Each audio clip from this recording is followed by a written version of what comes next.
Okay, welcome everybody. This is Nanette Kennedy with Humanities Team and Evolution Revolution. We're reading Friendship with God by Neale Donald Walsch, and we are on chapter 19. And let's see if I can just close it.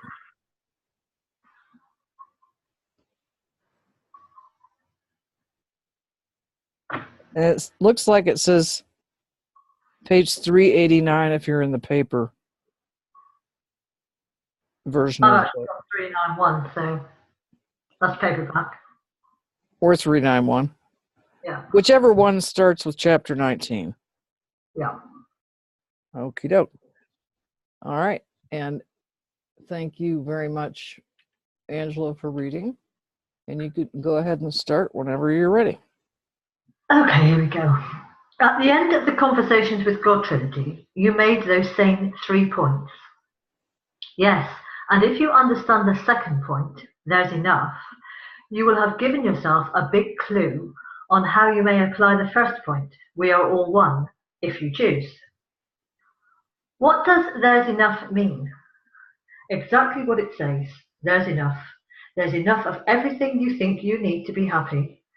There's enough time, there's enough money, there's enough food, there's enough love. All you have to do is share it. I have given you plenty, there's enough for all of you. When you live this truth, when you make it a functional part of your reality, there is nothing you are unwilling to share. Nothing you seek to hoard, certainly not love, or food, or money. Does that mean we ought not to gather wealth? There is a difference between choosing to have something and choosing to hoard it. In fact, only when you know the truth that there's enough can you easily have any of the good things in life that you yourself would choose. That's true. It was only when I finally got that there is enough for everybody that I could give myself permission to believe that there was enough for me. Still, I had to go on faith because it doesn't look like there's enough for everybody. Judge not by appearances. The reason it does not look as though there is enough for everybody is that so many people who have more than enough are sharing only the smallest part of what they have with those who have less. A tiny percentage of your world's people holds a massive share of your world's wealth and uses a colossal share of your world's resources. These holdings are wildly disproportionate, and the disproportion is growing larger, not smaller, every day. Yes, yes, yes, I can hear some people now impatiently saying, you've made this point before. And they would be right, of course, because, as always, this dialogue is circular, curling back in upon itself. But if they are impatient, it may be because something is being said here over and over, which they do not want to hear. Something is being observed, which they do not want to see. We are venturing again near that domain that you call social spirituality, and many people do not want to go there. It forces them to look at things they do not want to look at. Yet you have just made my larger point. Only you can decide how to apply the truth of oneness. All the preaching and all the teaching in the world will not change a thing. Only when there is change in the human heart will there be a change in the human condition. What can cause such a change? The question is not what, the question is who, and the answer is you. You can right now. Me, now? If not you, who? If not now, when? An ancient question from Jewish wisdom literature. Yes, and I have been asking it for a very long time. So what is your answer? Okay, my answer is me now. From your mouth to my ears. Remember, my child, one of the 7 steps in creating a friendship with God is to help God. You have just decided to do that. Good for you. That's exactly what it will produce. Good for you. When you agree to spread the word, to carry the message that can change the human heart, You play an important role in changing the human condition. This is why all spirituality is ultimately political. But may I argue with you a bit here? I thought you said that there was nothing we have to do. I did say that, and there isn't. So what are we talking about here? Isn't carrying the message something that I am doing? No, it is something you are being. You cannot do the message, but only be the message. For you are not a human doing, you are a human being. You carry the message as you, not with you. You are the message. This is your spirituality in action. Do you not see that? Your message is your life lived. You spread the word that you are. It is not written, is it not written, and the word was made flesh? Yes, but what is that? What is this what that meant? Sorry, but is this what that meant? Yes. How can I know that? I mean, for sure. You have my word. You have my word in you. You are, quite literally, the word of God made flesh. Now, say but the word, and your soul shall be healed. Speak the word, live the word, be the word. In a word, be God. Oh, my word. Exactly. That is exactly right. Is that where this is going? I'm supposed to be you? You are not supposed to be. You are. I'm not asking you to do anything. I'm telling you who you really are. You are already what you seek to be. There is nothing that you have to do, and that is the third point in the Holy Wisdom Trinity. But if I go out and try to act like God, people will think that I'm crazy. They'll think you're crazy for being totally joyful, totally loving, totally accepting, totally blessing, and totally grateful. No, I mean if I go out and try to act like God. But that is how God acts. What you mean is that people will think that you're crazy if you go out and try to act the way you think God acts. Namely, all-powerful, controlling, demanding, vengeful, and punishing. But vengeance is yours, saith you. No, you sayeth that, I never saith that. And so one acts like God by adopting the 5 attitudes of God, not the God we imagine in our nightmares, but the God who really is. Is that it? Yes. And remember, this is not about doing, but about being. These attitudes are things you are being. And as you make these statements of being consciously, rather than unconsciously, you begin to live from intention. You begin to live deliberately. Remember, I have suggested that you live deliberately, harmoniously, and beneficially, and I have explained to you what it means to do so. Do you need more examples of that? No, I think I understood that when we explored it before. Good, but now let me tell you a secret. Do the third, and the first 2 will come automatically. Determine to live beneficially, decide that your life and work will benefit others, and you will find yourself living deliberately and harmoniously. This will be true because to live beneficially will cause you to live from intention, doing things deliberately and consciously rather than unconsciously, and will result in your living harmoniously because that which benefits others cannot be in disharmony with them.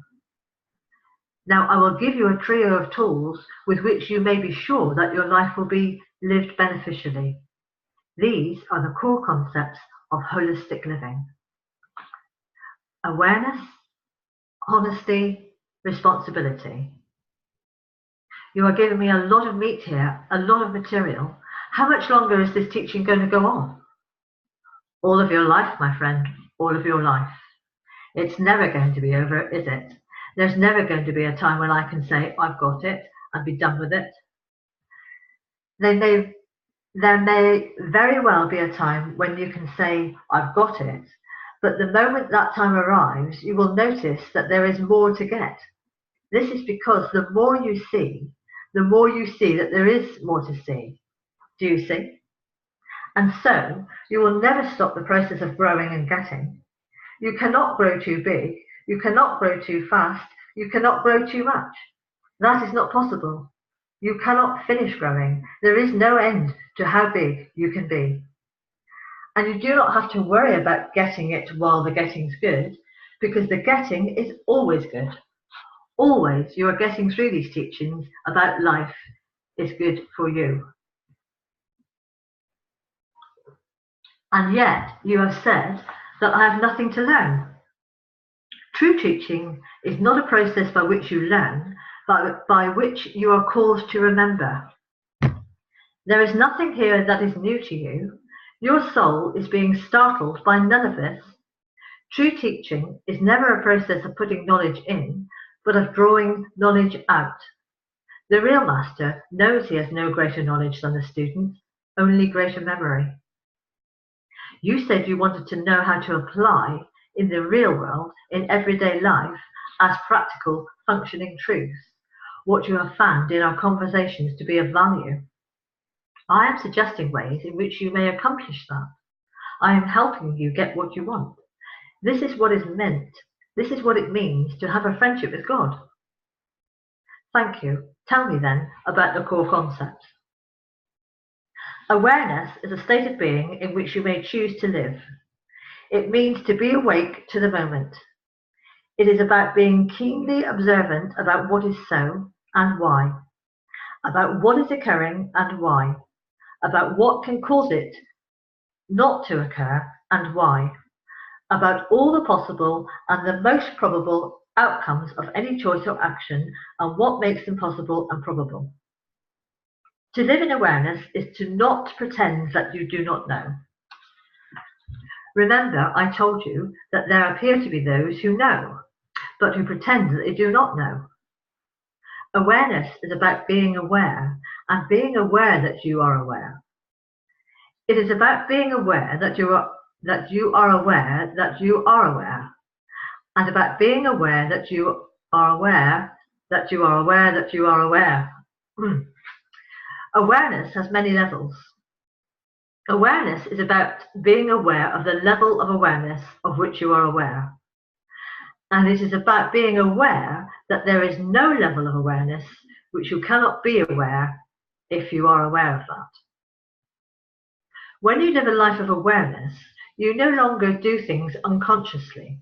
You cannot, because you are aware that you are doing something unconsciously, and that, of course, means you are doing it consciously. It is not difficult living a life of awareness when you are aware that it is not difficult. Awareness feeds on itself.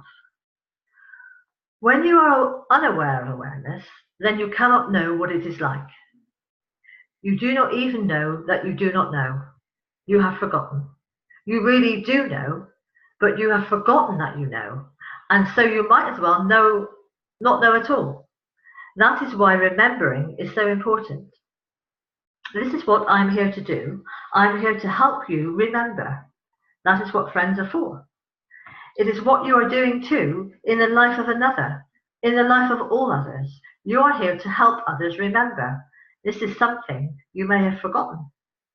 Once you have been made to remember, you are brought back to awareness. Once you come back to awareness, you begin to become aware of your awareness, and you are aware that you are aware. Awareness is about noticing the moment. It is about stopping, looking, listening, feeling, experiencing fully what is happening. It is a meditation. Awareness turns everything into a meditation. Washing dishes, making love, cutting the grass, saying a word out loud to another. All becomes a meditation. What am I doing? How am I doing this? Why am I doing this? What am I being while I am doing this? Why am I being this while I am doing this? What am I experiencing right now? How am I experiencing it? Why am I experiencing it in the way I am experiencing it? What am I being while I'm experiencing it? Why am I being this while I'm experiencing it? What does any of this have to do with what I am experiencing? What does any of this have to do with what other people are experiencing of me? Awareness is moving to the level of the unobserved observer. You're watching yourself, and then you are watching yourself watch yourself. And then you are watching yourself watch yourself watching yourself. Finally, there is no one watching you watch yourself. You have become the unobserved observer. That is full awareness. It is easy. It is not as difficult or as complicated as it sounds. It is about stopping, looking, listening, feeling. It is about knowing and knowing that you know. It is about ending the pretending. Now you are really tending to business. You are tending to yourself. In the past, you were doing what you did before you were tending. You could call that pretending. This is remarkable. I have never heard anything like this. Yes, you have. This is what the Buddha taught.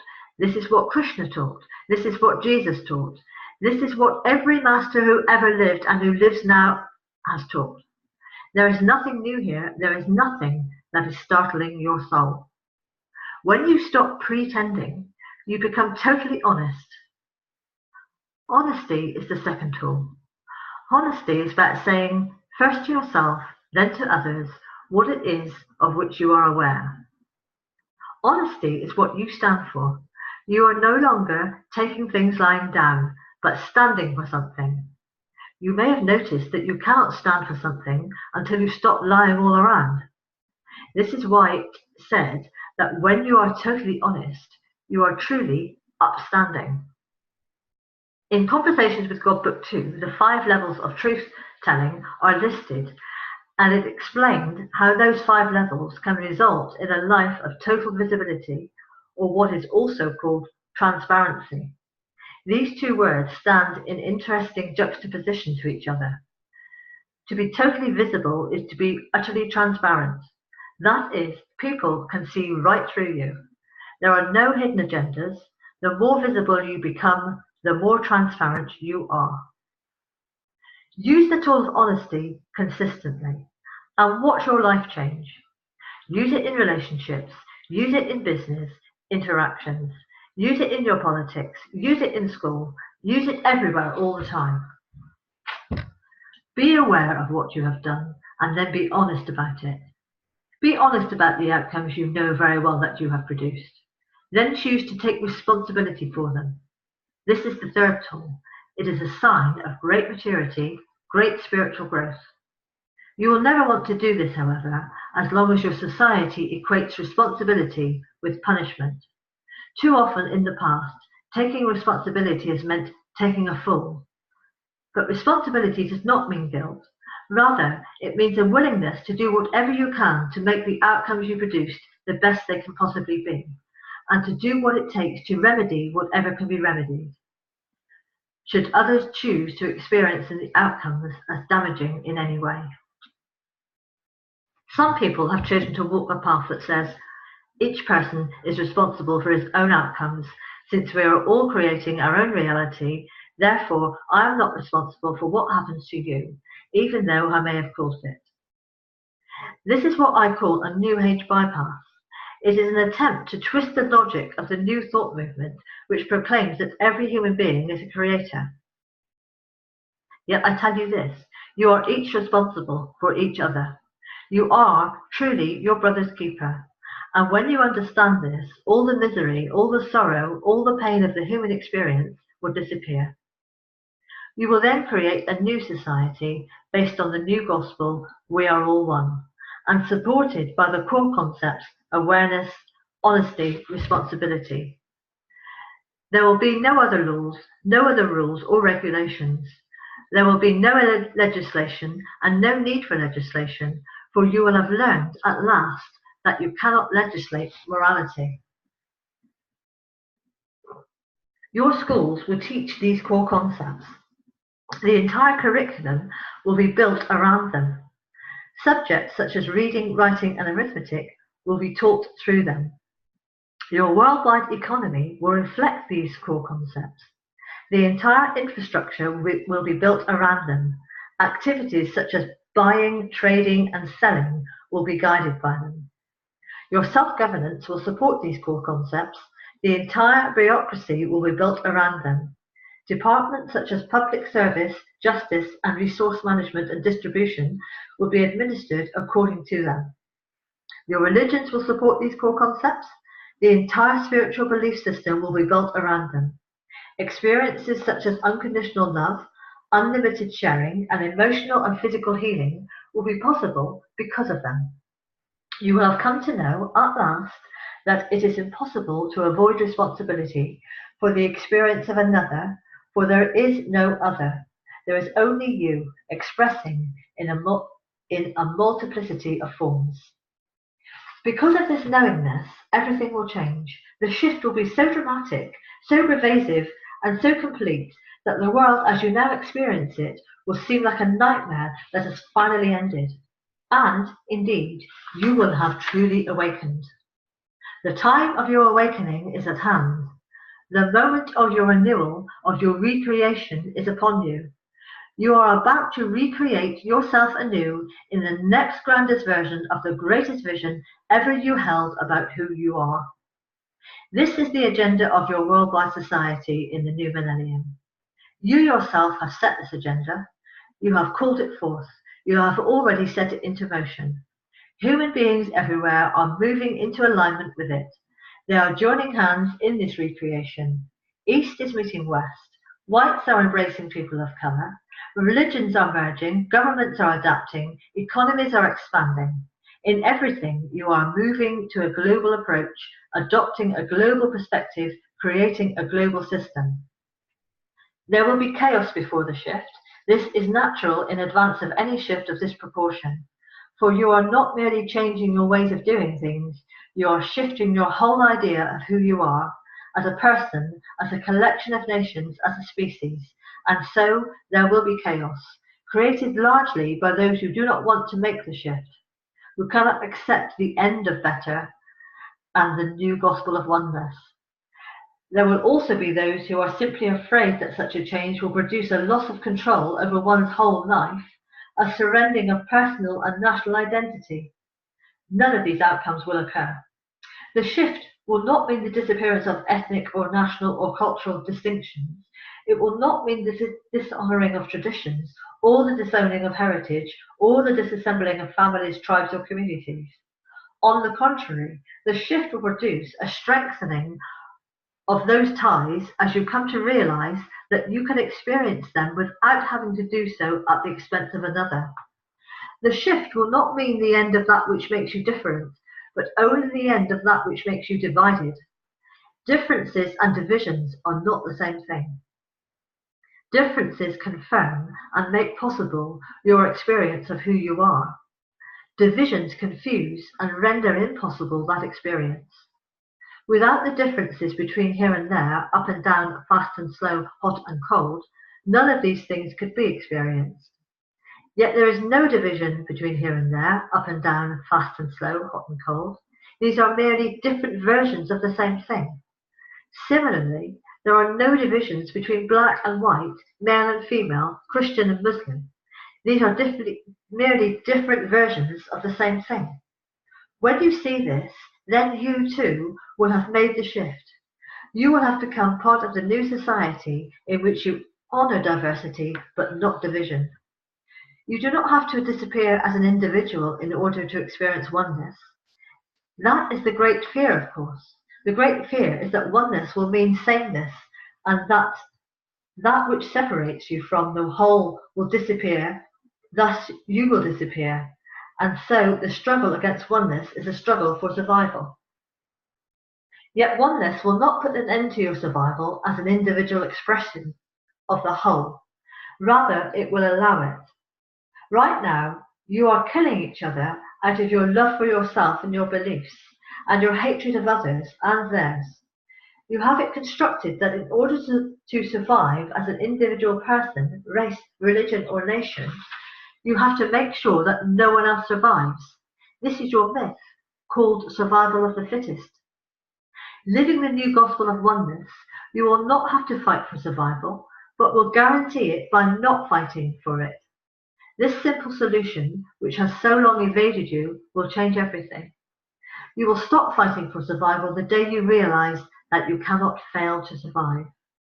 You will stop killing each other the day you realize that there is no other. Life is eternal, and there is only one of us. These two truths render pointless virtually everything you have done in your life.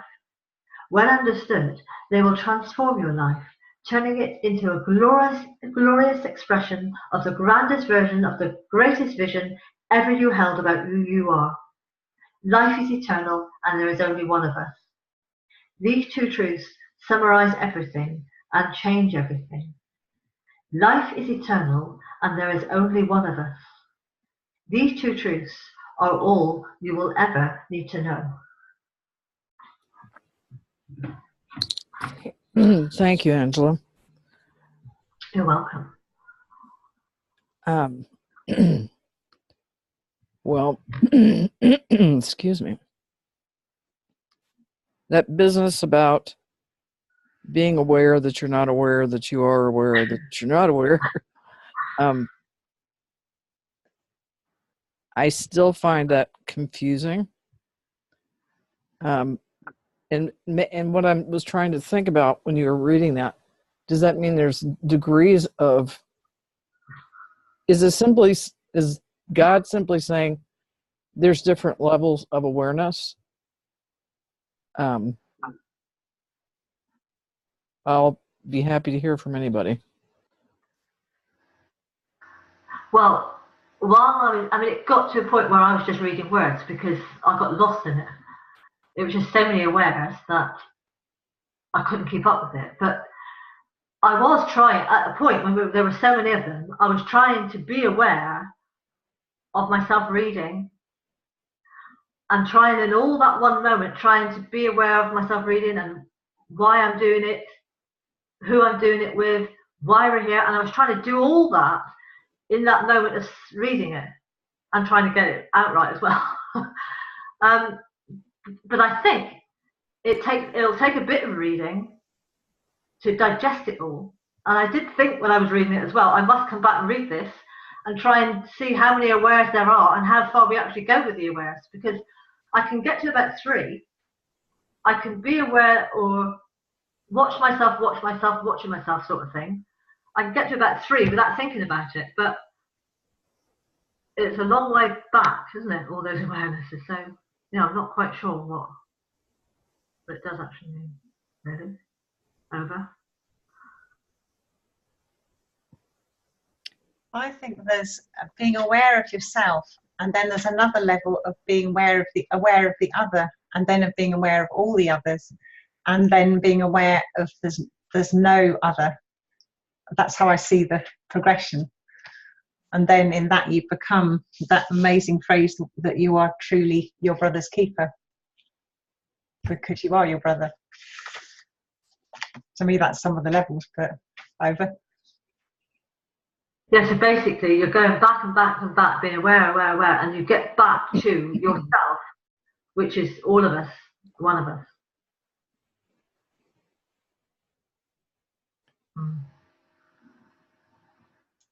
An amazing chapter, isn't it?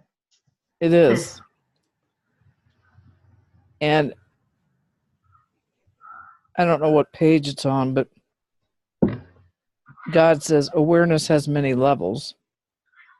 Awareness is about being aware of the level of awareness of which you are aware. And it is about being aware that there is no level of awareness which you cannot be aware if you are aware of that. It's almost like a tongue twister.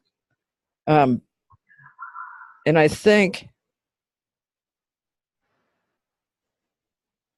when you're totally aware, and this is for me, when you're totally aware, if you stop to think, I'm totally aware, then you're not being aware.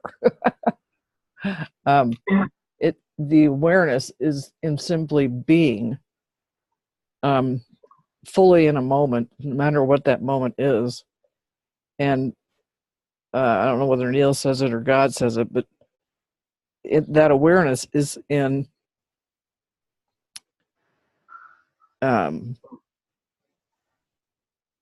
is like a meditation.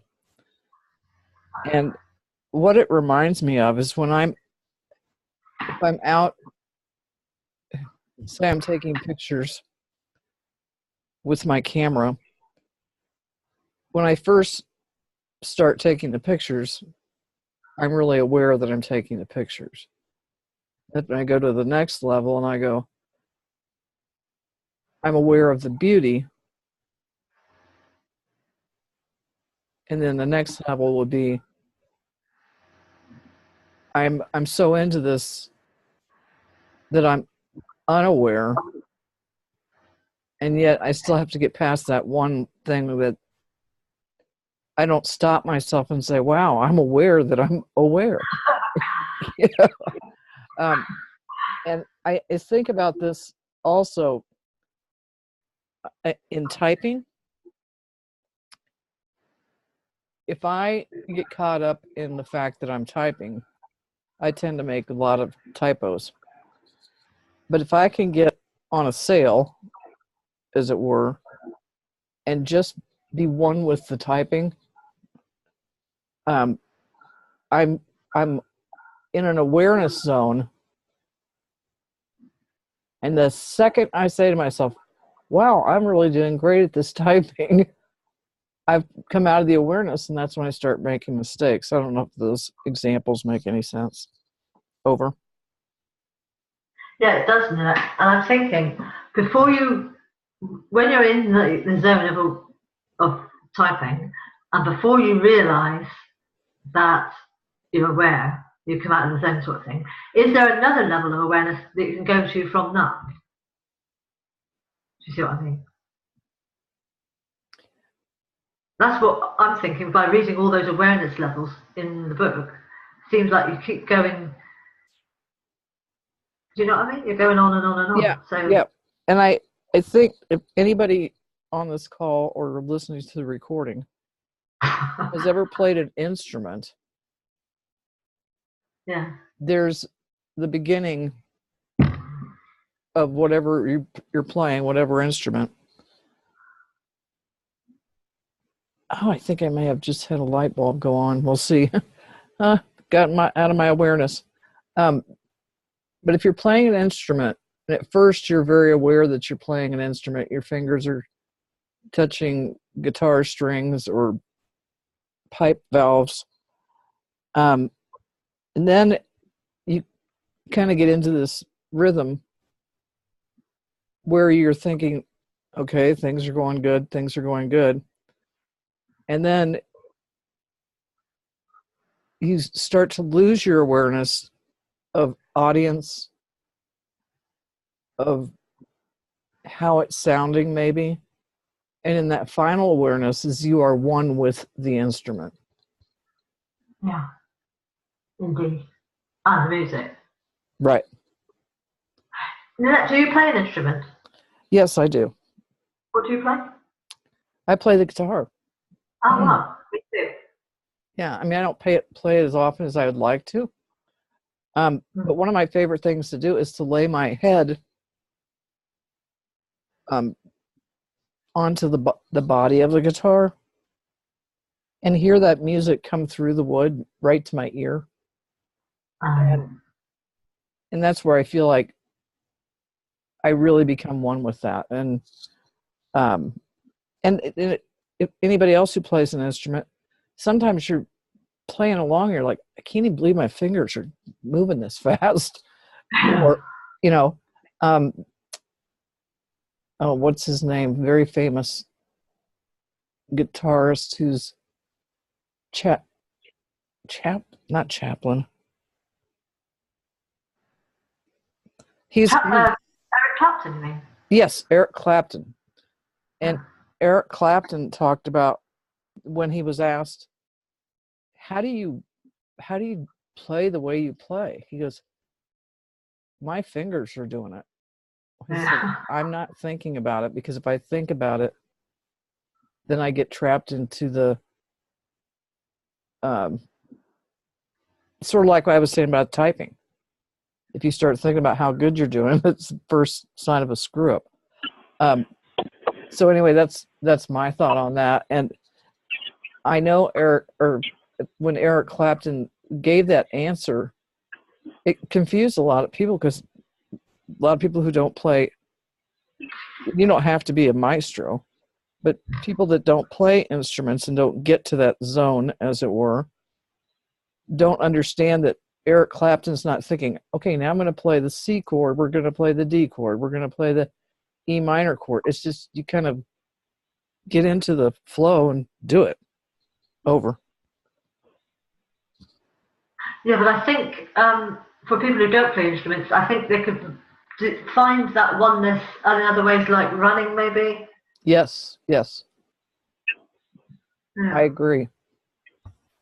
Or also any other kind of art. Yeah. Anything, anything.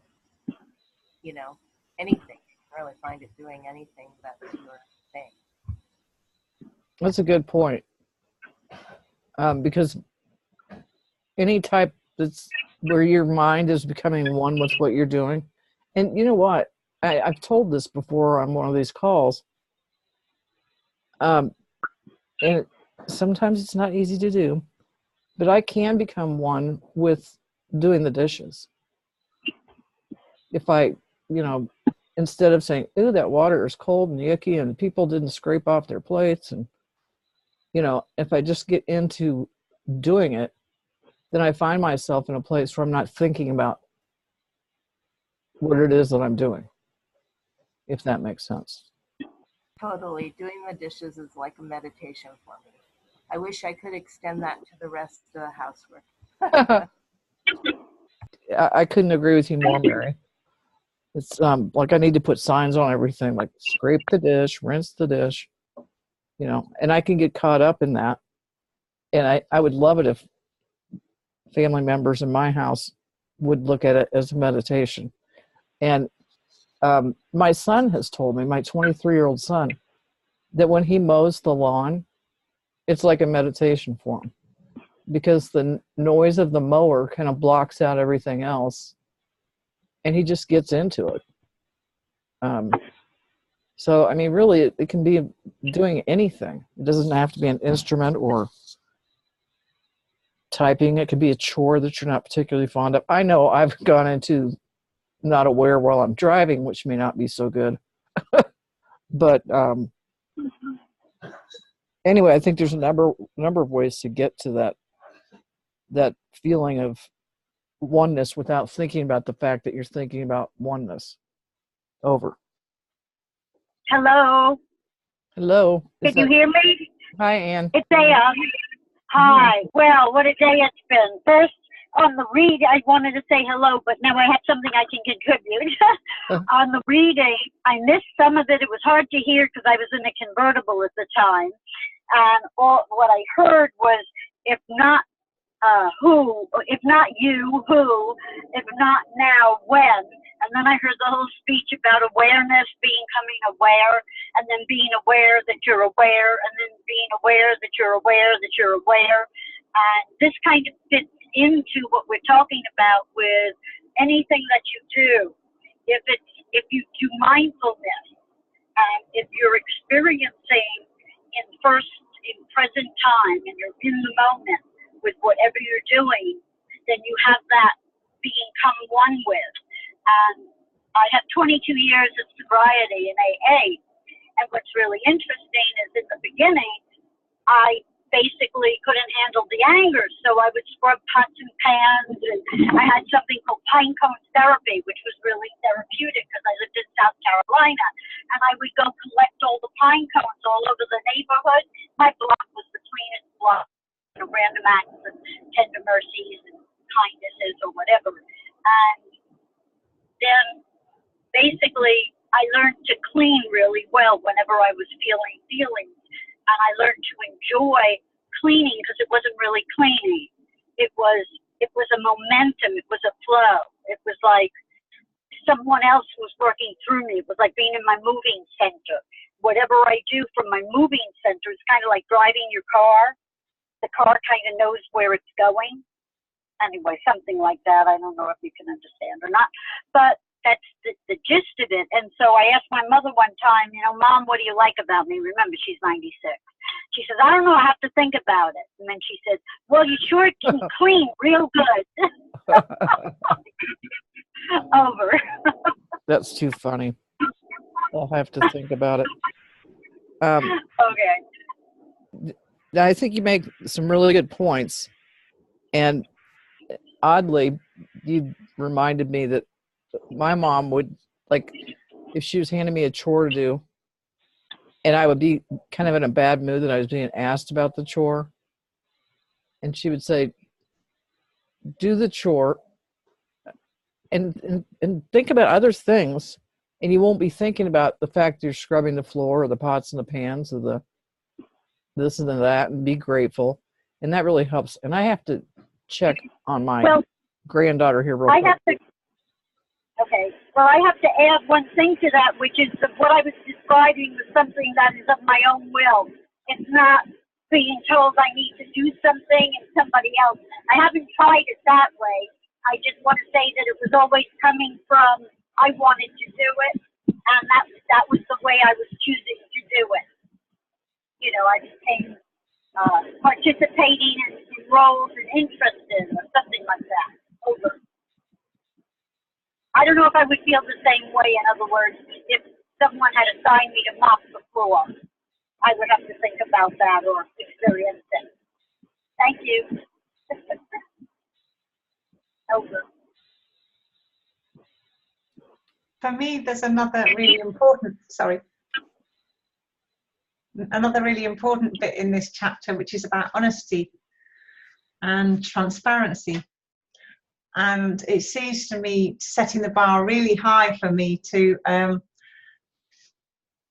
be saying, be totally transparent. It really makes you think. Over. Well, and for me, and also what went with that was the transparency and then the responsibility. Like, we have to be totally honest, and then we have to take responsibility for it too. So I was sitting here going, oh crap.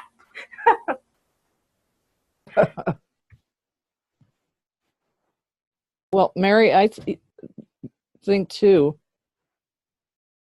I'm going to guess most of us on this phone call grew up with transparency being not a great thing. If somebody said, well, you're just so transparent, you know, and the meaning through spirituality is so much different than what I think was intended as a pejorative. It's something that was not really a good habit to be transparent. And for a long time, I had a hard time even using the word transparent without thinking about that. Over. Something you said, Mary, made me think of that. Yeah, like being sensitive was also a pejorative Yes. growing up. Yes. When you said that, it just really, I felt the truth of what you were saying in my body. Let's put it like that. No, that's a good point. And interesting, just hitting one idea hitting one idea from the next, is I can remember when I was, I don't know, 17, 18, 19, 20, I had told my mother something, and she said, oh, and I adored my mother, so don't misunderstand this. I miss her every day. But she said, oh, Nanette, you're such a dreamer. And she meant it in a pejorative sort of way. And I didn't realize at that time that my dad was in his workshop within earshot of where my mother told me this. And my dad came up to me and said, don't let anybody ever tell you there's anything wrong with being a dreamer. And I was so grateful that he was there, Johnny on the spot. It was not 3 years later or, you know. So I think, you know, our languaging is a big part of this, of being aware. Over. Yeah, and when you were talking, the other thing that I remembered also from the chapter was how he says part of the reason why we find it difficult to be transparent and to take responsibility is because in our society, traditionally, the way that's been used is for the shame and blame and punishment. He said punishment, but the shame and blame game, you know? And maybe when we are living in a reality where that's not as true as it was, which in a group like this, you know, it's a safer space, as that becomes more the norm, then allowing our vulnerability in these areas will become less terrifying, at least, if not easier. Over. I agree with what you just said, Mary. And I think one of the things when we're children, we pick up these things from being raised, then not maliciously, we don't pick them up. But it was very interesting. The other day I came across something that my mom had left me, and she's been on the other side for 14 years now. But when I was young, my biological father was very sick. And I was 7 at the time that I wrote this one piece of paper, or one note that says, "Dear Dad, I have not much to say, but here's some joy." And I included, I don't know if you can see this color drawing in this note to my father. And I thought, God, that was me when I was 7 years old. And this is what I thought joy was about. Yeah. And I think it's a really cool thing because it makes you realize we unlearn our innocence. And I think that's also unlearning our awareness. Over. I wanted to add one thing, and thank you, because what I see is that last thing I shared about not doing it for anybody was so untrue. What I looked at and what I saw is most of the time it is. Like my mother asked me to clean out the floors or something like that, but it's the way that I choose to do something. Like when you were saying, you know, a job well done, or leaving a place better than when I find it, or it has to do with the responsibility that I'm taking for what I'm doing. It's more like that, and owning it in a certain kind of way, and also that there's an energy that comes through me when I'm in that context, and it's almost like, oh, the Holy Spirit's working with me or whatever. I'm not really that religious, but anyway, I think that kind of says what I wanted to say.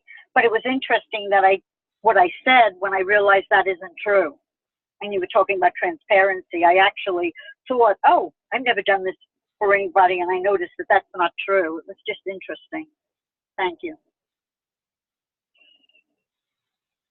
If you followed that. Oh. Yes, I did. I actually did follow that. And it's been a really great conversation. I want to give Shabana the last 4 minutes for meditation, if Shabana is still with us. I'm here. Okay. So here we are, God, taking responsibility absolutely and completely, because the time is now and the change is coming, not only from the heart of every one of us, but our hearts are linked in oneness. So this group here now is changing as we speak, and we thank you that our intention to change the world according to the new structures that Neil was given by you is absolute, and we thank you here and now. Amen.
Thank you, Shabana.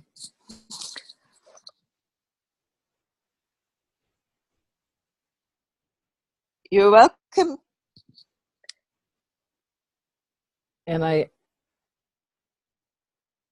after you finished with the verbal part of the meditation, it makes me think, sometimes our groups are 10 or 12 people, sometimes there's 6, whatever they are. And I don't know if you all know this, but a lot of people listen to the recordings. So we are making a difference at some level, and we're all working on it together, and that I'm aware of. So anyway, it looks like we have one more chapter in this book, and then it's Communion with God is the next book. And so that'll be 2 weeks from now. Anyway, everybody enjoy the rest of your weekend. I love you. It means a lot that we get together, and we'll just keep moving along. I just want to thank Angela. You did a lovely job, Angela. I really enjoyed your reading. Thank you. Thank you, Shafana. I say Yes, you did. thank you. All right, everybody. I love you, and we'll see you next week. Thank you. Bye-bye. Bye. Bye-bye.